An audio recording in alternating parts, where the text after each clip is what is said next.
ఈరోజు 40 సంవత్సరాలుగా రాజకీయాల్లో ఉన్నాను. నేను ఎప్పుడు కూడా రాగద్వేషాలకు అతీతంగా రాజ్యాంగంలో ఏదైతే మనం ప్రమాణం చేస్తామో రాజ్యాంగాన్ని అనుసరించి అదే విధంగా పనిచేశాను. మళ్ళీ ఈరోజు మీ అందరికీ హామీ ఇస్తున్నా. నాకు అలవాటు ప్రజల కోసం కష్టపడడం, అవిశ్రాంతంగా పనిచేయడం, పోరాటాలు మాత్రమే నాకు తెలుసు.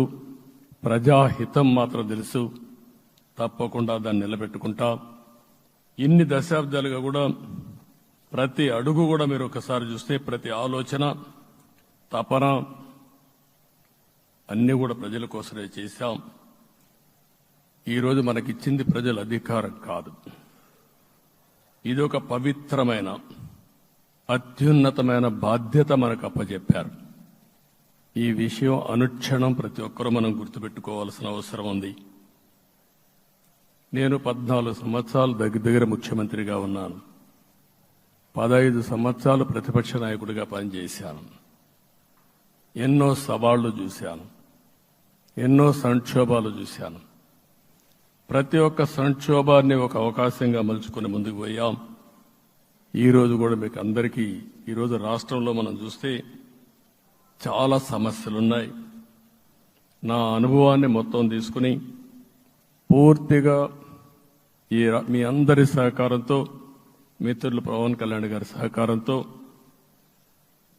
పేద ప్రజల జీవితాలను మార్చడానికి మనం నిత్యం ఆలోచిద్దాం.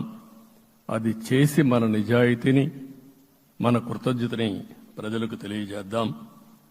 అందుకని ఇంకొక పక్క మీరు ఆలోచిస్తే రాష్ట్రం పూర్తిగా శిథిలమైపోయింది.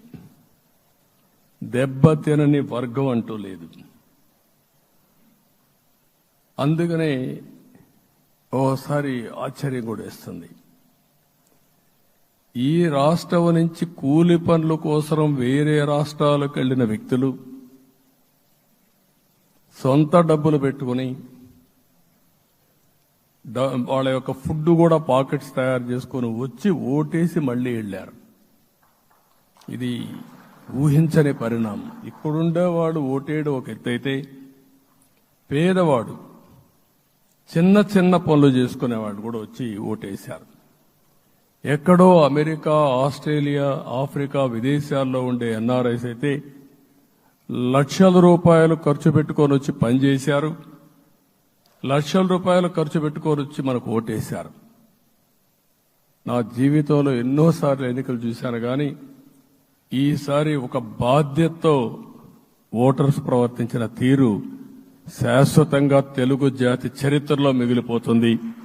అది ఈరోజు జరిగిన విషయం మనం గుర్తుపెట్టుకోవాలి.